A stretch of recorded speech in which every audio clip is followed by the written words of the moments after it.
wanted to ask you about how it felt to see Canadians out yesterday, Monday, all across the country protesting the hike in the carbon tax. I know you were out there just doing your little solo protest, but there were thousands of Canadians out in small towns and big cities in places you wouldn't expect it, like Vancouver and Ottawa, although Ottawa is becoming a bit of a conservative protest hub lately. Did something happen there before? That's weird.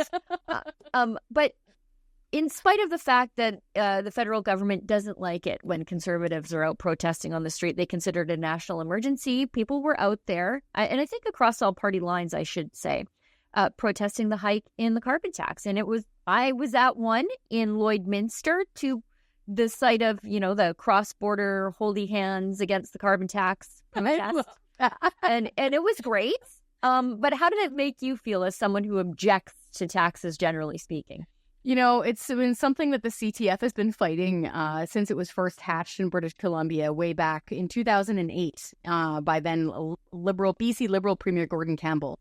And that's how it slid under the door in Canada, by the way, because they sold it as revenue neutral. And to be fair, it was for the first year or so because they did a corresponding income tax cut. But like an alligator, these things grow and then they eat your family. So that's exactly what's happened with the carbon tax now. So CTF has been fighting this forever. You can even tell because some of our bumper stickers are old versions.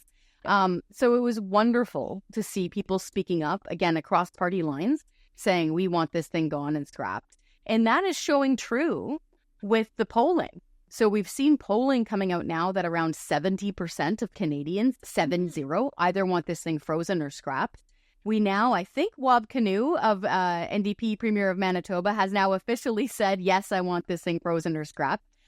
So I think that's now 8 out of 10 provincial premiers. That's pretty darn impressive. And we've also, keep in mind, that's again across party lines because we have the Liberal Premier of Newfoundland and Labrador, Premier Fury, saying the same thing. So this is really encouraging to see people finally finding their confidence, finding their bravery and their voice and speaking up and pushing back on this. And I'm pretty happy to hear, for example, that you said there is a protest in Vancouver. They should be protesting in Vancouver. For sure. Gasoline is $2 something a liter there right now. That is disgusting. If you were filling up a family minivan there, just doing the math, that's costing you $150 to fill up like a Dodge Caravan. That's insane. I remember, Sheila, one of the last conversations I had with a lady in BC before fleeing financially to Alberta was this lady phoned me, and Taxpayers Federation, they think you're the tax person and can help them somehow with the government and that. And so sometimes you wind up just listening because they need somebody to talk to. Therapy a little bit, yeah. It is. And so this is in the depths of the lockdown. Things were really rough. And gas, I forget when this happened, or maybe I'm getting my times mixed up. Gas was about $2 a liter. That I remember. And she phoned me from Chilliwack. She was in her 60s. She was living in a basement suite. She was paying around $2,500 to $2,600 a month rent with her adult son living with her, who is a tradesman. She started crying, Sheila, because her son couldn't afford to fill up even his small little pickup truck, his little Chevy S10, to get himself and his tools over to the job site in Maple Ridge. Because, of course, people had to commute down the valley. Nobody could afford to live, close to the epicenter of Vancouver, including tradespeople. And so when that kind of a working person is at their rope's end, this is when people, they must speak up. We don't care who you vote for or whatever, but you need to pay attention to the topics and the conversation. And it's good that people were out protesting the carbon tax. Yeah, I was by myself. I did some media chats yesterday, and then I stood on Mayor McGrath here in Lethbridge by the gas station and got people honking and waving. But I think the tide has turned. I think it's turning on the carbon tax. And I don't think that the Trudeau government can sustain this kind of pressure for that much longer. When you have that many people speaking up and so many premiers pushing back across party lines, I'm actually hearing now, through scuttlebutts through different staffers and stuff in Ottawa, is that the provincial level of the party, of the Liberals, have put out kind of a communique, so to speak, of keep up the fight. Don't cave on the carbon tax. We're not letting go of this one, which is very interesting, especially when you see this fight going on between Trudeau and the Premier of Newfoundland and Labrador. That's either the same or very similar party, and to have the rank and file at the provincial level saying, you know what, no, we're going to keep up this fight, that's very telling. Yeah. And I mean, I think it's going to manifest at the polls in ways that the Liberals don't even, I think maybe they do see coming. But I was reading some Abacus polling data because I'm a nerd. And it was on the electoral topics that are of concern for Gen Z and millennials. And wouldn't you know it, climate change is really not even in the top 5. It's affordability issues. And they are making the connection now that climate change policies are driving the problem with affordability. And I think really only the Conservatives right now are the ones speaking to young people about those affordability issues, and they are leaving the Liberal Party in droves. Like, those are your reliable Liberal voters. And they are saying, we can't afford to live in Trudeau's Canada. And I think the Liberals are going to get mugged by reality at the polls.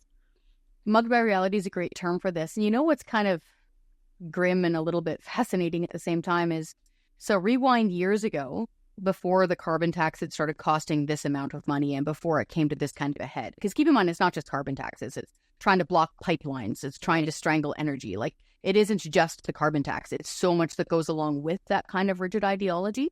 But remember years back when we would be having discussions about, say small e environmentalism. Okay, I'm talking about keeping your water clean, not destroying an entire species. Right with that?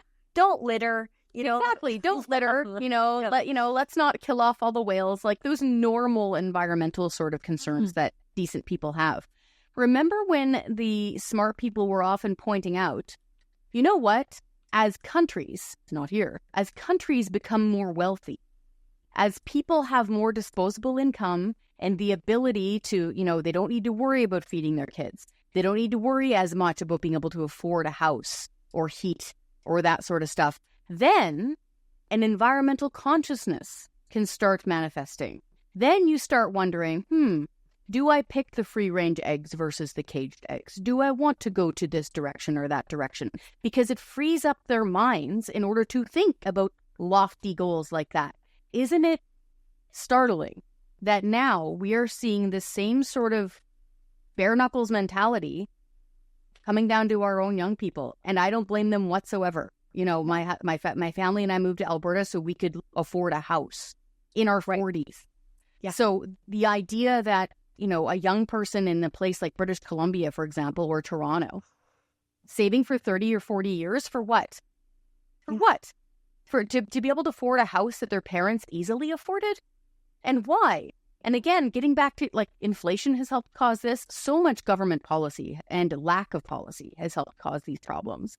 And so isn't it interesting how now these sort of more lofty foreign affairs magazine ideas have come home to roost here in Canada, and they're playing it out economically? I want to ask you, before we move on to a couple of other things, you are disappointed in Premier Danielle Smith because she's been so great on the carbon tax and pushing back against the feds on their, clean energy regulations and emissions caps, all the things that stifle economic growth and job creation out here in the West. She's been great on that. Yeah, awesome. Like rock star level. The gas tax. Yeah. Yeah. So I think it's no secret. I really like Danielle Smith.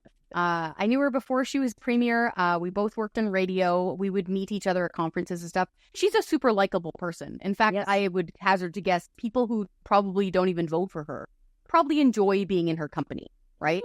And so I think this is why I'll admit this is kind of a tough situation, a bit of a tricky situation where I would argue most kind of freedom-oriented, small government, low-tax people, especially in Alberta, to exactly your point, really like the premier.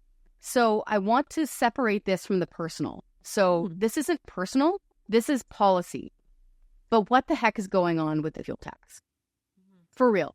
So I don't get this. So the Alberta government did the right thing when they dropped the Alberta fuel tax, which is usually 13 cents per liter of gasoline and diesel. They dropped it all the way down to zero. Premier Smith, when she made her announcement, said, and I'm paraphrasing, affordability is a major crisis. People are struggling to buy the basics. I want to, put up a shield against Prime Minister Trudeau's carbon tax. Again, I'm paraphrasing, and do the right thing. So she dropped it to zero for an entire year, which was awesome. So Albertans saved around $1 billion with a B. It was great. Really good move. We praised them to the skies. I did an entire tour praising this government for doing that. But now we've come down to this point where yesterday we had this huge carbon tax hike coming from Prime Minister Trudeau, which got a lot of attention. But on the same day, our provincial fuel tax went all the way back up to 13 cents per liter. Right. Like, what gives? I am actually puzzled. I don't understand.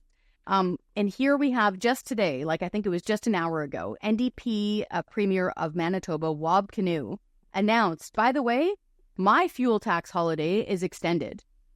So for the foreseeable future, Manitobans are paying zero for their provincial fuel tax. 14 cents gone. Here in Alberta, full freight, 13 cents a liter. So this is where it's frustrating, where you can cheer on a premier going to a committee and doing the right things, like yelling at Prime Minister Justin Trudeau over his carbon tax. But yet, here, coming out of Edmonton, we're getting a tax hike nonetheless.